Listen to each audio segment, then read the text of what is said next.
Hi everyone, it's Becky here. So today we are visiting the Fisgard Lighthouse in the suburban area of Victoria. So the lighthouse is located at Fort Rod Hill, which was a military base for several decades. And it's an overcast day, and oops, we have some geese passing by overhead. And here we are at the beach, looking at the Fisgard Lighthouse in the distance. Here I am, sitting on the driftwood and ready to do a sketch. So this should be a fairly easy and relaxing sketch. So I'm beginning to draw this, the guardhouse beside the lighthouse over here on the left, which is a cube shape with the rooftop in triangular prism shape. Drawing these little windows for the guardhouse. There are two levels and the chimney. And then the railings or the fence. Now I'm drawing the tube shape or a cylinder of the lighthouse body and the higher part with the railing and the tower here on top. And then that little window on the higher part of the lighthouse, and then on the lower part there's another window. Okay, so now I'm drawing the rocky area. So on the rock there's also a little shed in a little rectangular prism shape, and keep drawing the top of the rock that these little buildings are situated on. And now I'm drawing the railings of a staircase going up the lighthouse. And there's another kind of structure beside the shed on the right. Now I'm using these jagged lines to depict the rough texture of the rock.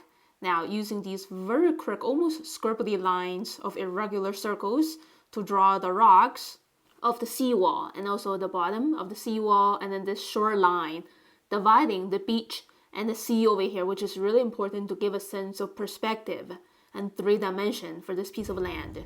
Here I am sitting on the driftwood and sketching very peacefully, enjoying this landscape almost by myself and along with my parents. So the summer peak season is over, and it's early in autumn right now, and there are actually not too many visitors. And now I'm adding more of these jagged lines to depict the rough texture of another big rock over here, and some little quick circles for these rocks making up the seawall here.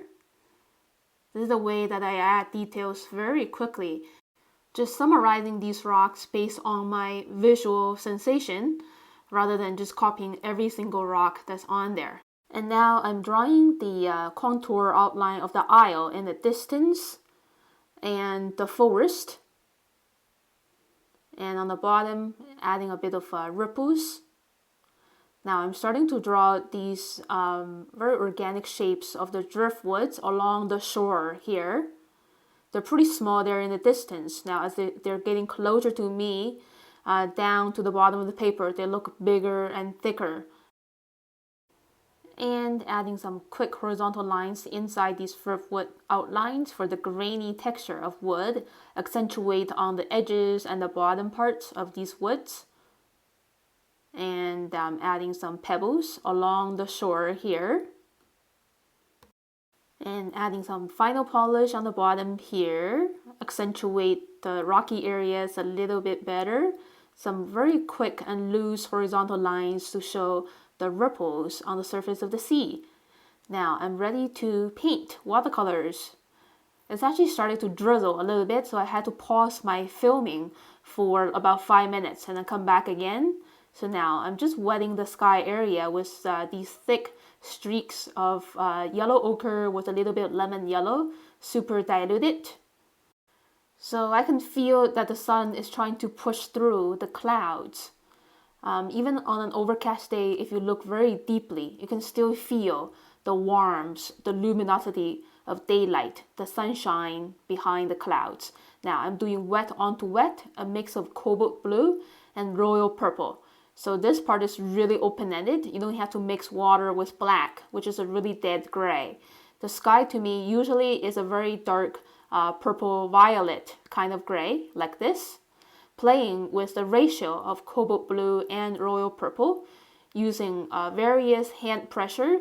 So I'm able to create these interesting brushstrokes of many kinds. Now, I just grab a little bit of cerulean blue and using thinner brushstrokes for these actually little pieces of sky, gaps, breaking through the clouds around the horizon.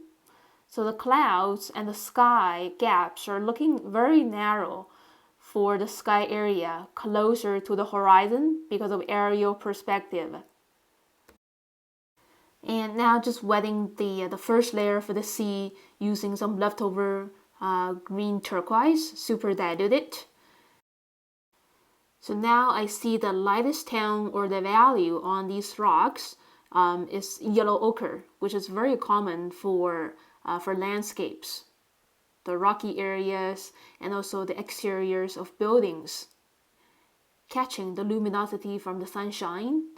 Even though it's hidden behind the clouds, the daylight is still here, shining on everything. Blending on a little bit of burnt sienna for these rocks. So the drizzle is really helping the colors to blend even more loosely. Yeah, it's a little scary because I'm worried about that the rain might come down in cats and dogs, but it's just a really small drizzle going on right now, not too much. I'll also put a bit of burnt sienna on the bottom part of these driftwoods for a bit of shade. Now, having fun painting the water, this is a mix of hooker's green with a tiny bit of cobalt blue, and using these very quick short segments of horizontal curves to paint the reflection on the surface of the sea here. Yeah, so brush marks when painting lapping water is very important to show the dynamic movement of water. So the color of the sea is pretty muted today because of the overcast and rainy weather. Now adding the little bit of red mixed with burnt sienna for the terracotta color of the brick house, the top of the lighthouse, the chimney,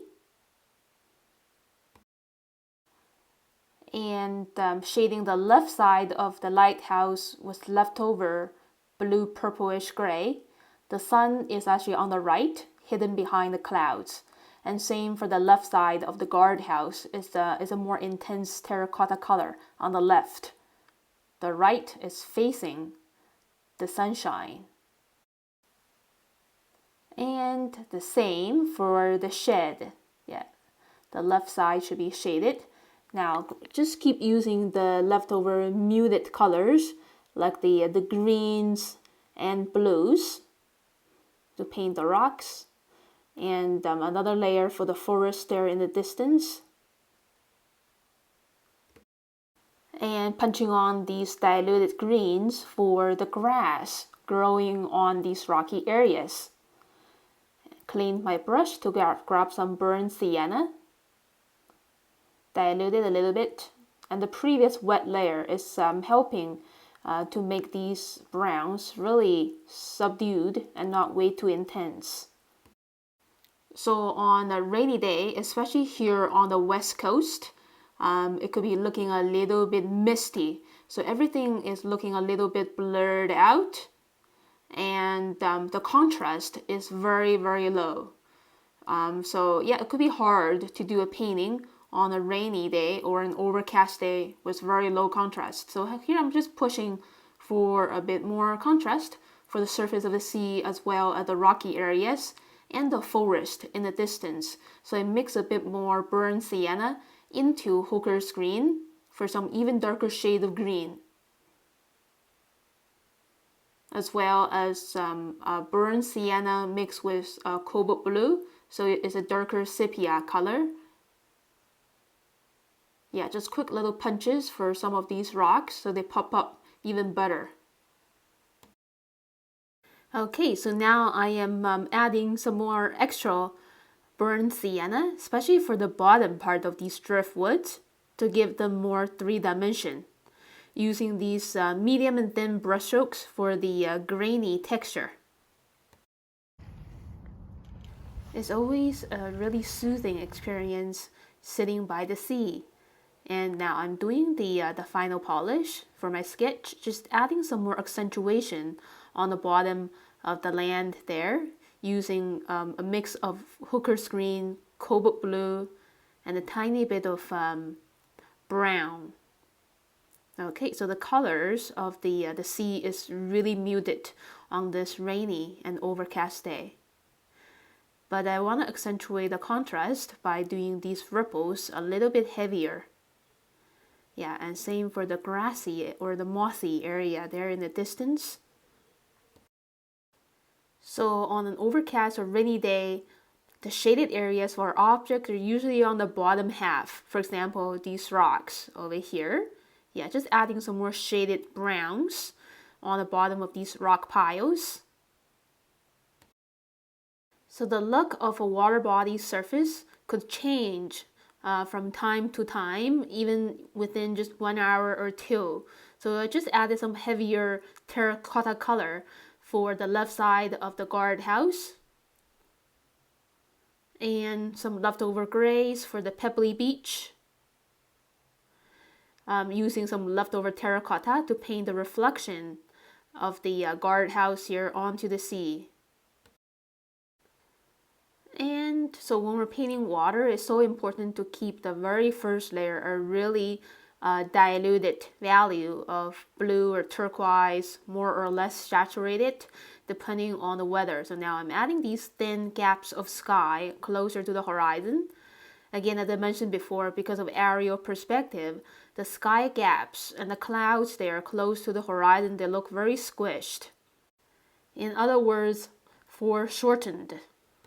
And now I want to add higher contrast for the cloudy sky here. Again, this is a mix of cobalt blue with royal purple.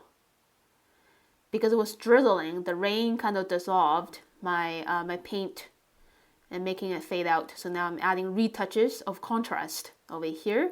The brush stroke I'm adding here is thicker, here higher in the sky, because the higher part of the sky is actually closer to us. The clouds are looking bigger and thicker.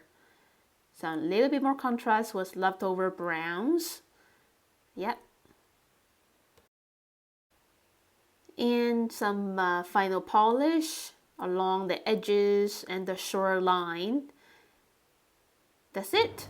Here's the look of my finished sketch. It took me about 45 minutes or so to draw and paint here on location. The weather is not perfect. Ooh, look at that. There's a lot of deers behind me grazing on the grass. Now I'm taking a stroll around the seawall, walking closer to the lighthouse, which is now a museum. So I really want to see what's in there. So this little guardhouse here is where the light keepers used to live. Here's the kitchen area, a typical breakfast. Fish, eggs, and toast, and the view outside the guardhouse.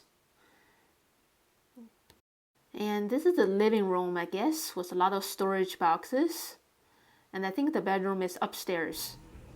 There were a lot of light keepers of this guardhouse over the decades.